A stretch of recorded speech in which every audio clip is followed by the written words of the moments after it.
Good afternoon, everybody. My name is Matt O'Connor. I'm one of the spokespersons for the State Employees Bargaining Agent Coalition, better known as SEBAC. And I'm joined here today by Leo Canty, who is also part of our communications committee for SEBAC. Playing the role of Larry Darman for the matinee show, by the way. So. Exactly. And we just want to talk very briefly about a meeting that took place today and some votes that were cast. Do our best to answer your questions. Representatives of the coalition met today and voted to amend the coalition's bylaws. The change would require a majority of per capita votes cast and a majority of the SEBAC voting unions that are voting to conclude negotiations. Now, we do have an internal update that we've been distributing to members of our unions for the past hour. This is literally late-breaking, and because folks in the press found out about it as the meeting was concluding, we wanted to get up here and make sure that you all had a copy of the document and do the best we can to answer those questions. If you look at the actual bylaws that are attached to the internal update that we're passing out, and if you don't have a copy, just raise your hand, and Eric Bailey here in the back will make sure to get you one. You want to look at sections 10C and 10D, which is where the amendments were made. Under the amended bylaws, a majority or 8 of the 15 unions would be needed to ratify any future agreement, and the vote would be weighted based on the number of members within each union. Leaders of the coalition, these are the union leaders of the 15 voting unions in SEBAC, are now urging the Malloy administration to sit down as soon as possible to resume discussions. And leaders will continue meeting this week and will continue updating the members of our unions on progress and be available to you all as much as possible to answer questions. I appreciate everyone's patience today as we've met and now come to some conclusions. So we're available to answer questions to the best of our ability. The governor says there could be an agreement. He phrased this and said it was good news and said he'd have Marco Jakian meeting with your people as soon as tomorrow, and he predicted that there could be a deal in place in a couple of days. I don't mean ratified, but I mean in place. Right. Do you share that? Sure. Our sentiment all along has been the same. It's been that we're hopeful that we can reach a mutual agreement with the administration. We've been confident we could get there. So the governor acknowledging that those talks are going to continue is good news, not just for the members of our unions. It's good news for everyone in Connecticut. So how does that happen, then? How does that happen in a short period of time? Do you take the old concessions agreement and change it in some way to make it more palatable, or do you start fresh? Well, the leaders of our unions will be talking with Marco Jakian about exactly what will need to happen. I can't predict any outcomes. I'm not exactly sure what that mutual agreement will look like. We know we got a mutual agreement working with the administration that protected jobs for 4 years, that preserved vital health and pension benefits for 11 more years to 2022 for state workers and their families, and assured the entire state of Connecticut, all taxpayers, all residents, all businesses here, stability going forward. I imagine that we'll be able to come together and come to a meeting of minds on a similar agreement. One of the changes would have to be rolling back the raises that went into effect on July 1st in some prorated way. Also, some sort of a guarantee that the complaints that some of the unions had about sustenance could be removed. Is that the target of these renewed negotiations? Those are all part of the discussions that we'll have to have with the governor. So when we sit down, or the governor's people, when we sit down, we'll have the discussions. We've been hearing a lot from the members. We need to express the concerns that the members have told us about why this agreement didn't pass in the first time. We need to go over that whole list of things, that being one of the things that would be on the table. What do we do about that issue? After July 1st, the whole process became a little bit more complicated because pay raises were put in place. We have to figure out how we're going to deal with that particular issue. That's on the full menu of issues that we'll have to have discussions about. It's a full menu. And if we can come to an agreement on whatever we come to, then it could go back up to the What impact do you feel the effort to decertify AFSCME by some of the prison guards union would have on this whole process? Can it gum it up? Well, there's all these complexities. A lot of things that were going on. As we know, there were people who were trying to do everything that they could to try to gum it up, to try to get a no vote off of this. So there's a lot of different levels of activity that are going on. That's just one of them. One more issue. That card process could slow it up, or could it not? We're going to forge ahead. We're going to move ahead. We really are committed to try to see this through. We want to get that agreement any kind of an agreement that we think that we can get to the members as soon as we possibly can. And if the governor's expressing optimism that it can be done in a few days, I think that's a good target. How quickly does this need to be done? Because the laid off state employees, their layoff notices have not been rescinded, so they would no longer be state employees within 2 weeks in some instances and couldn't vote on this. Quickly. Time is not on our side. The clock has stopped ticking, in fact. We've got to move fast. The fact that thousands of state workers are slated to lose their jobs, hundreds of them who were notified last week were told that their positions would be eliminated within 2 weeks, is a real challenge. We're going to have to move awfully fast, which is why we're going to continue meeting and continue discussing what that path forward looks like, and we're looking forward to sitting down with Mark Ojakian as quickly as possible. What kind of deal could go forward? I know you don't like to talk about what's going to happen down the line, but obviously something has to change. Can't be the same deal. Can you give us an idea of what kind of things and how optimistic you are that if you put that on the table, union members are going to vote for it? Well, we know what it doesn't look like. It doesn't accept thousands of job cuts. It doesn't accept shutting down facilities and eliminating services that residents and businesses rely on. The agreement that we reached in the first round provided job security for state workers. It preserved vital benefits, health care and pension, and it saved money for taxpayers. That's a really good model for us to build on. It's not necessary to really change anything theoretically. If the old deal had been voted, if the vote previously taken had been tallied under these new rules, it would have been ratified. That's correct? right. That's right. Yeah, and Mark's correct. The changes made to the bylaws today mean that the votes on the tentative agreement that took place throughout June and were finished up and tallied on June 27th would have meant that the agreement would have passed. That's correct. About any backlash from union members who might feel that you're changing the rules after the game was over? We've heard from members of unions that approved as well as rejected the agreement. We've heard from individual members who voted yes as well as voted no. We've heard a range of opinions. And I think the important thing to point out is that the leaders of our unions spent time hearing from rank and file union members over the past 2 weeks, more than 2 weeks now, to chart that path forward. So that's all taken into account. Rules changes that were adopted or passed by your leaders today, does there have to be any broader approval among the rank and file of those rules changes, or is this it? Well, the rules are in effect now. The rules are in effect today. Did you have the 30-day written, did you meet that deadline or the requirement, there's 30 days prior written notice before you can do the bylaw changes? We had at one of our previous meetings a vote that we took to suspend that particular portion of the bylaw so that we could move ahead on this issue. And it was a unanimous vote. Was it unanimous? I think it was Yes. Yeah. When was it? Yeah.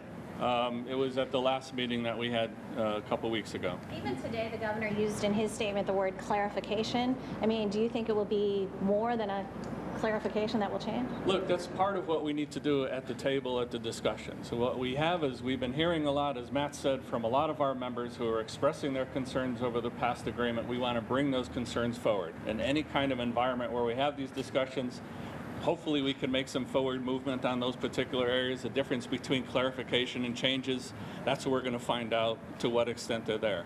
We hope that with the amount of heat that was generated by some of these particular issues, we can find a way to fix those problems. Confusion, because clearly you're aware, and many of the union members felt that if they had a better understanding of what they were actually voting on, they may have in fact voted in favor of it. So how can you, as leaders, do a better job of explaining it to members? What will you do differently? Here's a big issue moving forward. First of all is the complexity is that we probably have to move faster than we did last time.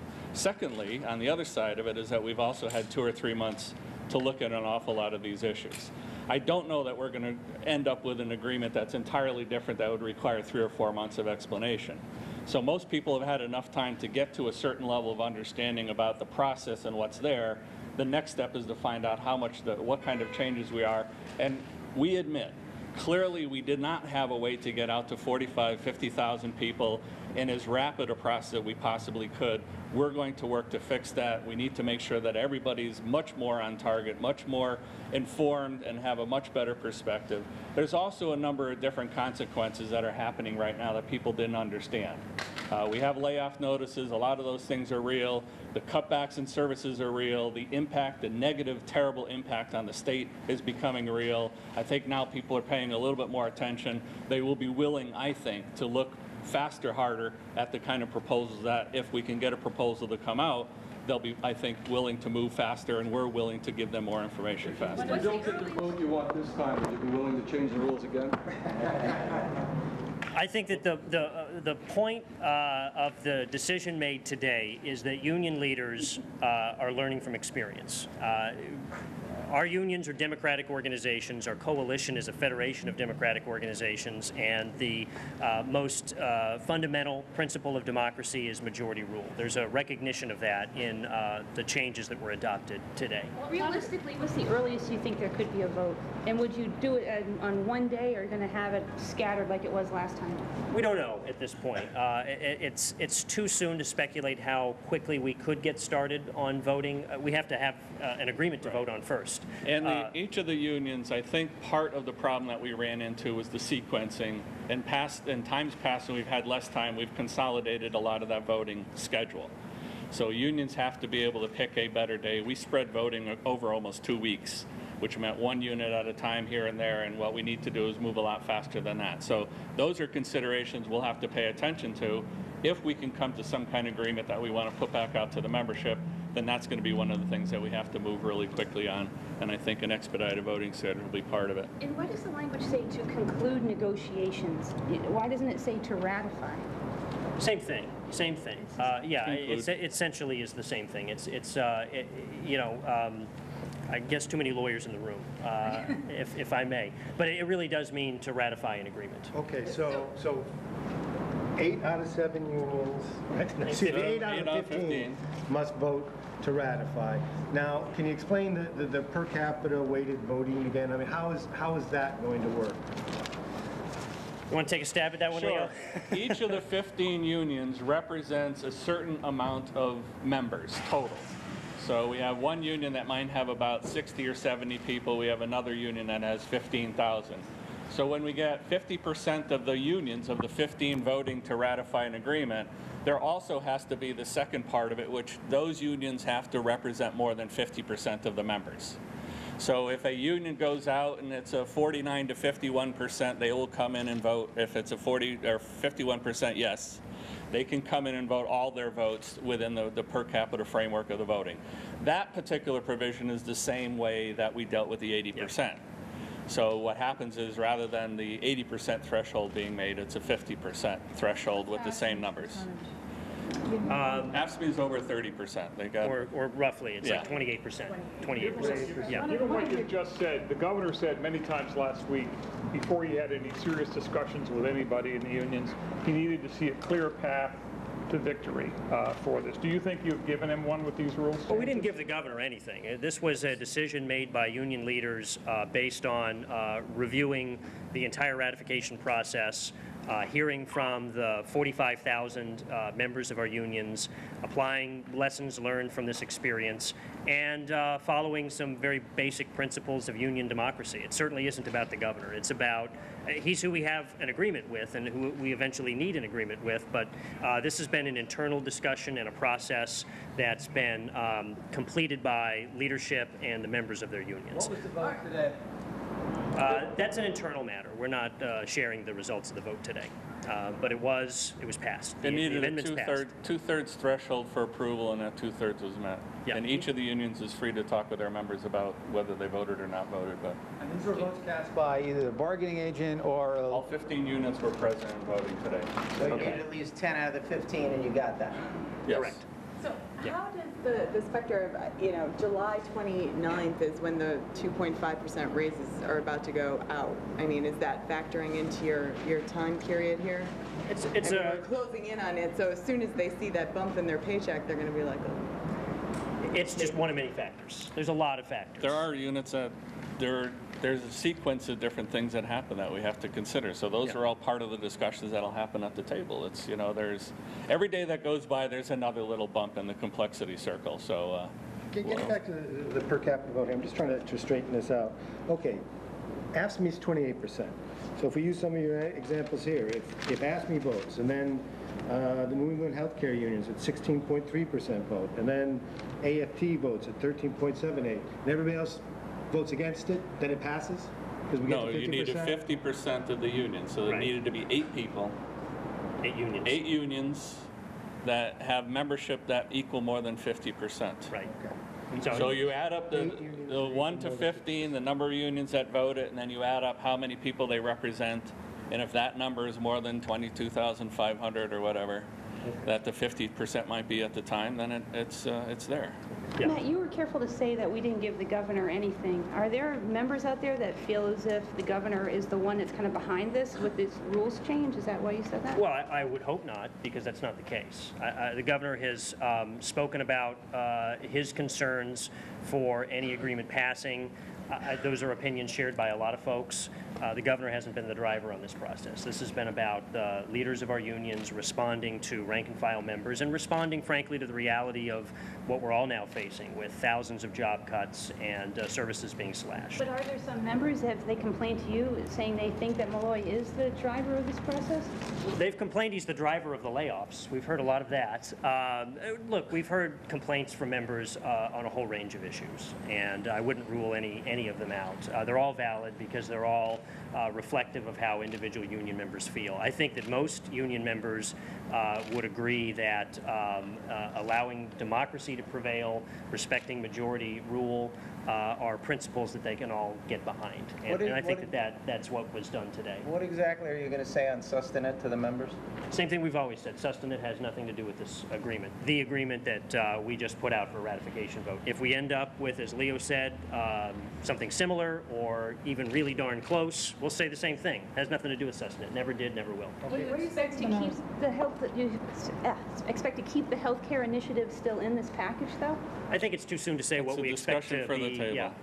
to be in it or not to be in it at this stage. It really is. Part of this process, when we go into the process, we really feel it's very important for us to be able to share the concerns that were expressed by our members. We've heard a lot of input from members all over the state.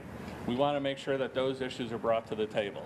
At the point in time we say, here are the issues that are out there, then we roll up our sleeves and we try to find a way to work out whatever the differences are. And that's where it goes. And so what's on and what's off is at question right now. But the key is to get in there and start having those discussions. Coming out of your meeting today, does Danny Livingston have a list of things that he will ask for new language from the administration on? We're in the process of finalizing that whole list of concerns. Are they still meeting now? No, at this point in time, they're not. We'll be back at it real quickly. But do they take a crack? I mean, is there a working list of stuff for... Yeah, there's an outline of a list that's not complete at this moment. It's ongoing. And we're going to right. There's still more issues that are coming forward, and we need to have everybody make sure that they double check and make sure. I mean, we don't have time, so it's like, here it is, this is the window for the list. When we're done, and the next step is having those conversations, and we don't make any new stuff up while we're moving along. It has to be all there, complete and ready to go. If all goes well, when do you hope to have a new deal ratified by? As soon as we can. Yeah. I mean, everything is, within the framework of the last time schedule we're working on, things got really bogged down, they slowed down, and that was part of the problem that we had because it just took so long to get everything moving. And so we want to move as fast as we possibly can. I like the governor's optimism. In a few days we can get it done. That's great. That's a good target. And then it might take a couple of weeks for us to ratify, hopefully on an expedited schedule. Leo, you talk about a window being open. When does that window to put your list together close? Is that tomorrow? Do you hope to be able to go to the administration tomorrow and say, here's our suggested changes? As soon as possible. Right. We would like to start that whole process tomorrow, but when it actually absolutely closes, it's not a long one, but we don't have a finite date when that's just completely done. So SEBAC leadership is meeting again tomorrow to We'll work be on moving in this process as fast as we can, as long as we can. They're meeting tomorrow? We'll be back together very soon. Well, is that tomorrow or is that Wednesday? I mean, it's a simple question, yes or no? Yeah, well, right. As we've said before, SEBAC as a coalition doesn't announce the meetings among its leaders. Now, individual unions have been doing that, and obviously they're free to continue doing that if they wish. We don't announce schedules or release agendas in advance, and that's to protect the integrity of the process, to allow folks to come together and talk and be able to do that in an unfettered fashion. Just to be clear, get a sense of when talks might start with the administration, and that As soon as possible. And just to be clear, is any vote by the membership required for these bylaw changes that are approved today to go into effect? The vote happened today. It was cast by leaders, and so these bylaws are in effect now. It's not a membership vote, right? Healthcare is one of the biggest components of actually saving money for the state. Correct. So are you willing to give if you change the healthcare component, are you willing to give up something else to actually make up the money? That's number one. And then how do you talk to people who said, I'm not going to go into this because no one can tell me when to get a physical? I mean, how do you deal with that kind of reaction? Well, that's assuming that things stay exactly as they were in the initial tentative agreement. And it's true. The savings produced by the Health Enhancement Program were significant. They were one of the largest of the non-concessions savings that were included that both sides agreed to. I can't speculate what will be agreed to or not in a new agreement. That's the process that's got to take place. What folks need to remember is that rank and file members of our union submitted thousands of ideas, recommendations, and proposals for achieving cost savings beginning last year. We started reaching out to union members during the gubernatorial campaign to ask them how could we save money. We took those proposals to the administration. After sifting through them, we had about 600 that we took to the administration. Over 330 were credited with real savings and are in the tentative agreement we just put up for ratification. So we have a lot of ways to get there, and I am sure that we're going to be talking about all those ways, and we're not going to have a lot of time to do it. We're going to have to move really quickly going forward. And when you say compressed time frame, do you expect to vote in a week this time around? You said you spread it out over 2 weeks last time. Are we talking a week this time? We'll have to figure that out. That's going to be a SEBAC decision. Yeah. If there is an agreement, is the governor... As soon as possible, yes. I'm going with Mark on that one. If there is an agreement, is the governor under any obligation to rescind all the pink slips that went to unionized workers? Well, the original tentative agreement included 4 years of layoff protection, job security for the members of our unions. If we end up with an agreement that has that same language, then the answer would be yes. It becomes very difficult once pink slips have been issued and positions are actually eliminated. And we know that there were state workers last week who were given notice that their positions would be eliminated in less than 2 weeks. So we've got to move fast. Our goal is to go in there and try to get all the jobs back into place. And it would also but like we said, it gets complex in terms of the cost. We have 2-3 weeks of savings that we would have had that's not going to be counted in the final package. So there's a dollar amount that's being, every day that goes by, there's more money that's not being saved within this process. And so everything ends up being on the table. And as I said, it just gets very complex. Will you be able to beat the August 31st legislature's deadline? We hope to do that. We really, really, really need to do that because after August 31st, it's going to be pretty awful. So, Leo, you're making it sound like some of these layoffs are going to hold, then? We will do everything that we can to try to hold on to it, but you just have to understand that as the clock ticks, it becomes a variable, becomes a complexity at the table that we have to deal with. Right. I'm not going to predict what the outcome is. We're going to work real hard and fight real hard to get everybody back into their job, and that part of the agreement I think was very good. Well, in 2003, you guys were pretty clear on that point when the last time we went through this exercise. Right. Bring all our people back. So you're not willing to say that now? Well, we did say that. that. We're saying we're going to. We're going to go and we're going to do everything we can to hold on to every job. You were pretty clear in 2003 that as any condition of any agreement would be bringing our people back. We're asking you as a condition of any new agreement here whether you will be demanding that all laid off workers, all layoff notices be rescinded, people be brought back. We do want that. Right. So it's really crucial to not let them actually go into effect. I mean, obviously they've already been brought back once or into effect. And when is the first one going into effect? I mean, some as soon as 2 weeks from early part of last week. There were notices that were handed out to workers Monday, Tuesday of last week that were 2-week eliminations. So what Paul is saying, I mean, if it's a condition, it's a condition. So even if this person is not there for 2 days, you want that person back. Oh, absolutely. We're going to fight for every single member of our union. How many always. People? At least one correction union shutting down. I'm thinking Bergen, and that's... Well, yeah, two at this point. You're right. Yes. Yeah. At least one. So how does that work? That's again a complexity of. Yeah, it's a very good question. How does it work? We think it works best if the institutions remain open and the workforce there can provide the criminal justice services that they have been for as many years as they have been open. We think that's what's in the best interests of not just the members of our unions with respect to job security, but public safety. We think that's the outcome that that's a very clear outcome that we predicted with the original original tentative agreement, job security for all 45,000 state workers who are members of our unions, because that's good for Connecticut. It's good, obviously, for the individuals and their families, but it's also good to preserve the services that they provide, and corrections is no exception to that. How many members got raises on July 1st? Most. Most of the 45,000? Correct. Over 40,000 people got raises? Yes, yeah, all but we have one bargaining unit that is currently in negotiations. We have a couple that are on different schedules in terms of when their contracts expire or begin. We have two new ones, two brand new bargaining units that are just in the very beginning process of negotiating first ever contracts. So there are no raises for those workers. And out of the 15 unions, how many of the 15 unions got raises on July 1st? I don't have them. I don't have that. I believe it's all of them but one out of the 15. 14 out of 15? Well, if we're just talking the parent unions out of the 15. Oh, yeah.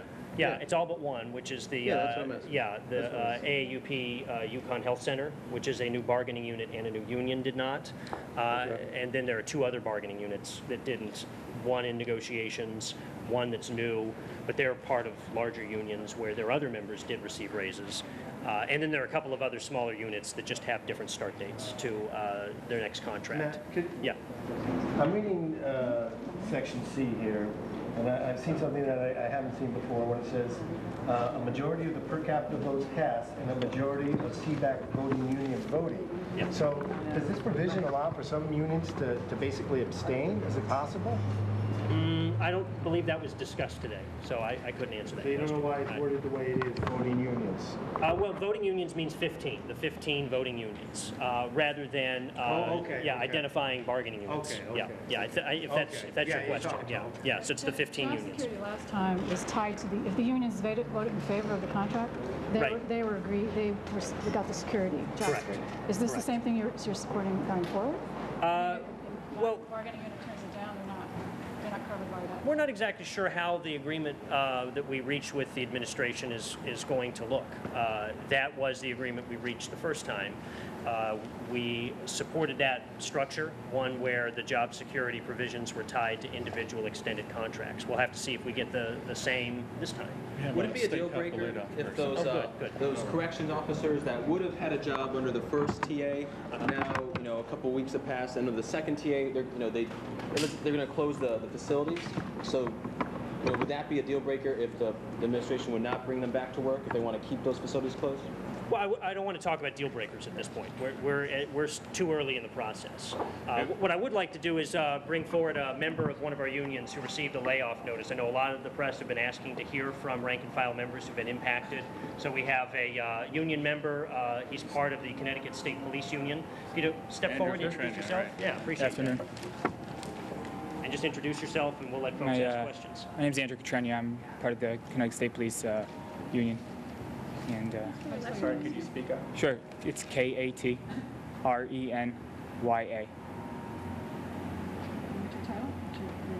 Triple. And Andrew, if you don't mind speaking up, there are a couple folks in the back that are having a hard time hearing you. When did you get the notice? I believe it was last Wednesday. How was it handled? How was it handled? My class in general, we were all asked to come down to Department of Emergency Services and Public Protection headquarters down in Middletown. And we were addressed by the commissioner and our colonel and a couple other management members and human resources. And basically, we were just told that despite negotiations and cost-cutting measures, they were unable to secure our jobs. And effective August 24th, we would be being laid off. You're still in trooper training, you said? You're still in class? You're on the road? Yes, ma'am. Did you vote for the contract, or would you vote going forward? I'd rather not be. I'd rather not disclose how I voted.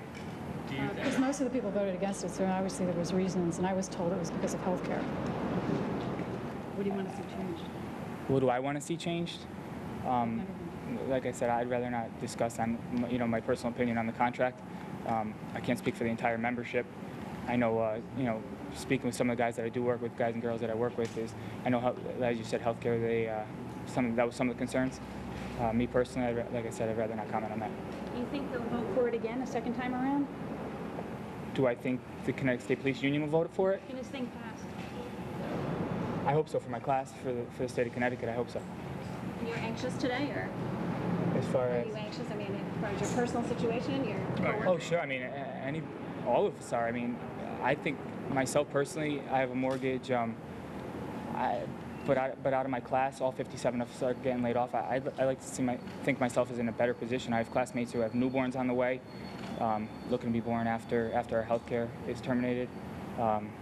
Newborns just came around, so you know I'm fortunate enough where I don't have a family and I don't have newborns to really worry about. But other of my classmates, you know, they have kids, they have wives, they have other people that depend on them in this job. They left jobs, previous jobs where they got paid well. They had great health care to come here because it's something they've always wanted to do, and nobody expected this.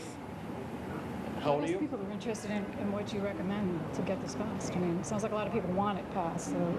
Sure. I'm sorry, I didn't hear the question. What do you recommend? I mean, how should it get? That's, I'm gonna have to leave that up to SEBAC and the bargaining, the bargaining units, and that's above me. Whatever they got. Obviously, we wanna see all the jobs saved, not just within our Connecticut State Police Union, but the entire membership. We want. Which barracks are you assigned to? Southbury, Trooper. How old are Speaking you? of Southbury, we have another member joining Andrew, Charlene Bell, who works at Southbury Training School as a Department of Developmental Services employee, and she's also received a layoff notice and is available to answer any questions and talk about what she's going through. Do you think it will pass if they give it another shot? I hope that it does, because the agencies aren't doing it fairly with the layoffs following the language in the union book. They're not laying off our seniority. So I hope that it does pass. You're seeing that more senior people are getting notices? Absolutely. It wasn't done fairly across the board. So hopefully we're able to, for everyone to keep their job, but in the event that it doesn't pass, they need to do it the right way. And they're not doing that. What's your job? What do you do? I'm a DS worker too. I do developmental services worker too. Provide services to the disadvantaged adults at the training school. Can you say whether or not you voted for it or not? I voted for it. I actually went around advocating that members vote for it also. How'd you feel when it went down? Upset. I don't think a lot of people understood what they were voting. So now it's up to everyone, most of the delegates out of Southbury, to go around and ensure that the people that aren't educated are educated about the agreement. I don't think people realize the outcome, but now that with all the layoffs, everyone's realizing that it's happening. How long have you been there? 15 years. Do you spell your first name with a C or an S? With a C. CHARLENE and BELL? Yes. What town are you from? I'm from Waterbury.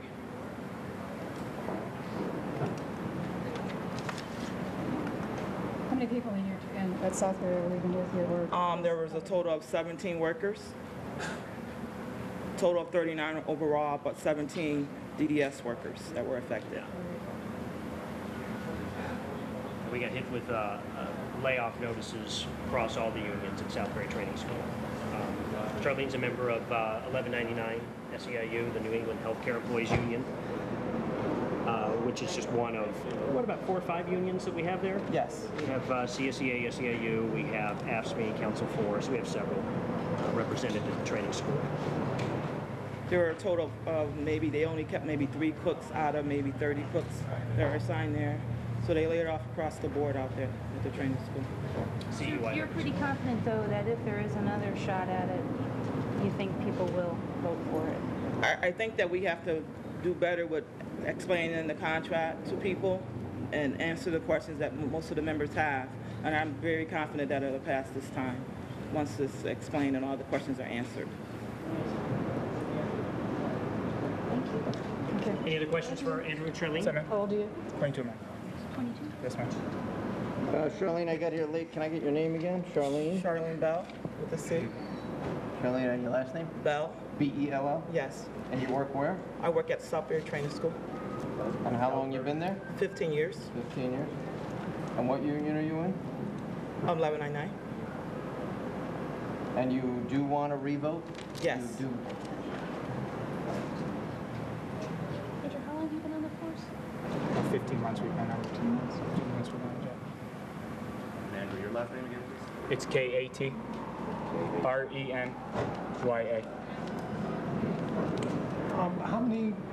Charlene, how many folks did you work with that got notices? It was a total of 39 folks, but 17 direct care workers. 17 direct care workers. Yes. So what's the sense among your members? You said you wanted to vote against, you wanted to vote on this again. Yes. Do you think, how's everybody feeling there? I think everyone is a bit anxious and willing to take a second look and be voted in this time. I think that a lot of the questions that people had were answered during the process. And it's just a matter of getting out better information and allowing people to have the questions that they have answered the right way and explain it a little further. And you said there was 17 of your direct care workers. Were you laid off? Did you Yes, get a notice? I have the slip to be laid off. To be laid off when? August 25th is the date. Yes. And did you receive the layoff notice as well? I did last Wednesday.